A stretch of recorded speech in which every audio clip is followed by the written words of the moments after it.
Recipe બ્લોગમાં સ્વાગત છે તમારું। તો આજે આપણે બનાવીશું જે આખા વર્ષ માટે સ્ટોર થાય એવી બટાકાની ચિપ્સ બનાવીશું, જે આખો વર્ષ તમે ખાઈ શકો છો।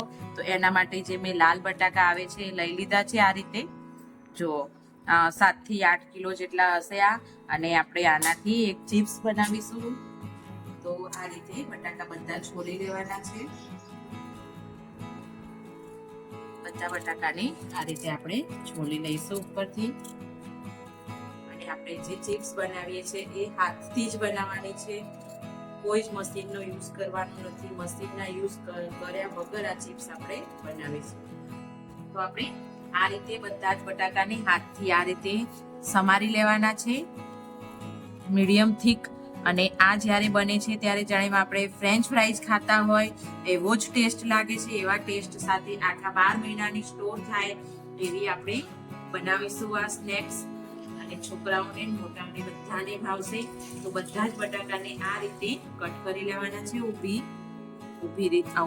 ચીરીઓ પાડીને, અને 12 મહિના સુધી આને તમે ખાઈ શકશો। અને કટ કરીને સીધા આપણે પહેલા પાણીમાં 4 થી 5 પાણીથી ધોઈ લેવાના છે, નહીં તો બટાકા આપણા કાળા થવા લાગશે। તો ચલો આગળની પ્રોસેસ આપણે ચાલુ કરીએ। સમારી લઈએ બધા, પછી હું તમને આગળ પૂરો વિડીયો બતાવું છું 12 મહિના સ્ટોર કરવા માટે। તો આપણે આ રીતે બધા જ બટાકાને કટ કરી લીધા છે। તો આપણે આને પાણીમાં નાખી દેશું, નહીં તો કાળા થવા લાગશે બટાકા। આ રીતે બધા જ, અને આપણે આને 4 થી 5 પાણીથી ધોઈ લેશું।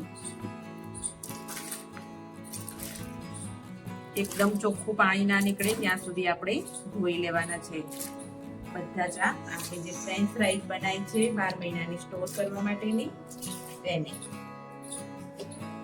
તો આ રીતે પાણીમાં આપણે ડુબાડીને રાખીશું, અને આ રીતે એકદમ મસ્ત રીતે 4 થી 5 પાણીથી વોશ કરી લેશું। તો આપણે 12 મહિનાની સ્ટોર થાય એવી ચિપ્સ બનાવવાની છે। તો આપણે પાણી લઈ લીધું છે અડધું તપેલું ભરીને, તો એમાં આપણે થોડું એવું મીઠું નાખીશું।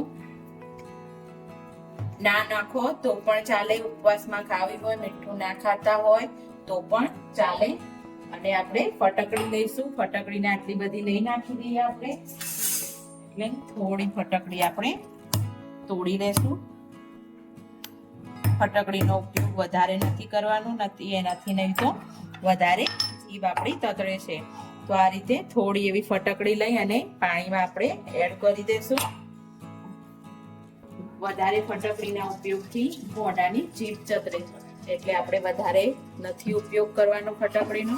અને આ રીતે આપણે પાણીને ગરમ થઈને ઉકળવા દેશું, ઢાંકણ બંધ કરીને। 4 થી 5 પાણીથી આને મસ્ત એવી ધોઈ લીધી છે। તો હવે પાણી ગરમ થાય એટલે આ બધી ચિપ્સને આપણે અંદર એડ કરી દઈશું, અને આપણે બાફી લઈશું। અધકચરી બાફવાની છે, તે કેટલી બાફવી એ હું આગળ વિડીયોમાં જણાવું છું। આપણું પાણી મસ્ત એવું ગરમ થઈ ગયું છે, તો એમાં આપણે એડ કરી દઈશું। ફટકડી નાખવાથી શું થાય છે કે આપણી જે ચિપ્સ છે કાળી નહીં પડી જાય, એટલા માટે। તો આપણે આ રીતે અંદર બધા જ બટાકાને એડ કરી દઈશું ચિપ્સને, અને આપણે એને થોડી વાર માટે ચડવા દઈશું। તો હવે આપણે આનું ઢાંકણ બંધ કરી અને 10 મિનિટ સુધી કોન્સ્ટન્ટ ચડવા દઈશું આને। તો આપણી ચિપ્સ મસ્ત એવી અધકચરી બફાઈ ગઈ છે, તો આપણે આને બહાર કાઢી લેશું।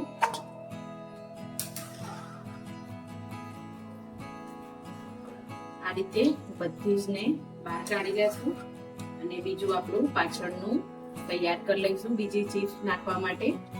તો આ રીતે બધી જ ચિપ્સ ને આ રીતે ઝારાની મદદથી, એટલે પાણી અંદર રહે નહીં એના માટે, તો આ રીતે આપણે બહાર કાઢી લેવાની છે બધી ચિપ્સ। અને મસ્ત એવી આ તળીશું, એટલે જાણે ફ્રેન્ચ ફ્રાઈઝ ખાતા હોય એવી 12 મહિનાની ફ્રેન્ચ ફ્રાઈઝ આપણે સ્ટોર કરવાની છે। તો મેં અહીંયા 7 થી 8 કિલો જેટલા બટાકા લીધેલા હતા મિત્રો। તો આ રીતે આપણે બધી ફ્રેન્ચ ફ્રાઈઝ આપણી સૂકવી દેશું, ચિપ્સ કહીએ, ફ્રેન્ચ ફ્રાઈઝ કહીએ, જે કેવું હોય। તો આ ફ્રેન્ચ ફ્રાઈઝ ને આપણે નથી એકદમ ચોટી પણ જતી એકબીજાને, કે નથી ખુલ્લી પણ કરવી પડતી, આ રીતે આપણે પાથરી દેવાની રહેશે। હું આજે સાંજે બનાવી છે, તો ઘરે પાથરી દીધી છે રાત્રે, અને સવારે હું આને ધાબે નાખી આવીશ। તો આને પંખા નીચે રહેવા દઈશું આખી રાત માટે, અને પછી કાલે સવારે મસ્ત એવું ધાબે હું પાથરી આવીશ. તો આપણે આને જો એકદમ તડકે સૂકવી આપણી ચિપ્સને તો એકદમ મસ્ત એવી ક્રન્ચી પણ થઈ ગઈ. તો હવે આપણે આને તળીશું. એક દિવસ માટે મેં આને તડકે મૂકી દીધી હતી. તો આને હવે આપણે તળી લઈશું. તળીએ એટલે મસ્ત એકદમ ફ્રેન્ચ ફ્રાઈઝ જેવી થઈ જશે, અને કલર પણ એકદમ મસ્ત યલો કલર આવ્યો છે, તમને દેખાય જ છે. એવી મસ્ત એવી આપણી ચિપ્સ તૈયાર થઈ જશે. તો આપણે આ બટાકાની ચિપ્સને તળીશું. તો આ રીતે આપણે તેલ લઈ લીધું છે અને એકદમ ગરમ કરી લેવાનું છે, અને ફૂલ ગેસે આપણે આ રીતે તળીશું. જુઓ એકદમ આપણે જાણે ફ્રેન્ચ ફ્રાઈઝ કરી હોય ને એવો આકાર આવશે. એકદમ નાની અને ટુકડા પણ નહીં થઈ જાય, અને આ રીતે જાણે ફ્રેન્ચ ફ્રાઈઝ કરી હોય ને એવું જ લાગશે, અને પોચી પણ એવી જ લાગશે, ક્રિસ્પી અને પોચી. તો આ રીતે બધીને આ રીતે તળી લઈશું આપણે, અને 12 મહિના માટે સ્ટોર પણ કરી દેશું, અને થોડીક અત્યારે તળીશું. જો એકદમ સરસ એવી ક્રિસ્પી થઈ જશે. હું થોડી તળી અને તમને પાછી ફરીથી બતાવું. જો આ રીતે તેલમાં ડીપ કરી દેવાની રહેશે, અને તમે આને 12 મહિના સુધી સ્ટોર કરી શકશો. એવી બની ફ્રેન્ચ ફ્રાઈઝ તૈયાર થશે, અને કોઈ પણ મશીન વગર અને હાથથી જ કરવાની છે. તો એકદમ સરળ રીતે, મશીન ના હોય ઘરે તો પણ ચાલે.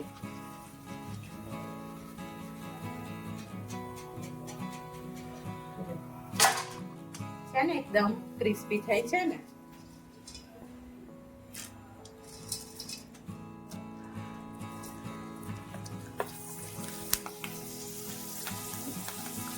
તો આ જ રીતે આપણે થોડી તળી લઈએ, અને ઉપર એક મસાલો કરીશું. એ તમે જો મસાલો કેવો કરું છું હું, એકદમ ટેસ્ટી મસાલો કરીશું, ચટપટો,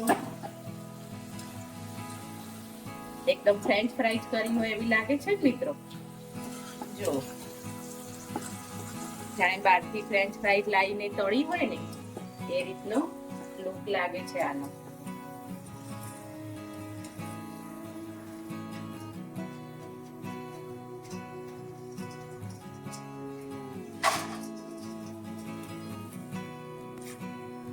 તો આમાં આપણે હવે એક મસાલો કરીશું.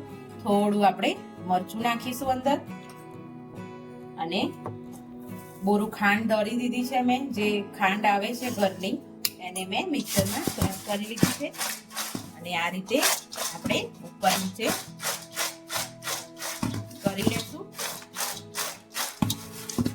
અને ઘરે ઓછા ખર્ચામાં મસ્ત એવી 12 મહિનાની આપણી ફ્રેન્ચ ફ્રાઈઝ તૈયાર છે, અને એકદમ ક્રન્ચી પણ છે. જો એકદમ ક્રન્ચી અને પોચી પણ છે. તો મિત્રો તમને આ વિડીયો ગમે તો લાઈક કરજો, શેર કરજો, સબસ્ક્રાઇબ કરજો. Thank you.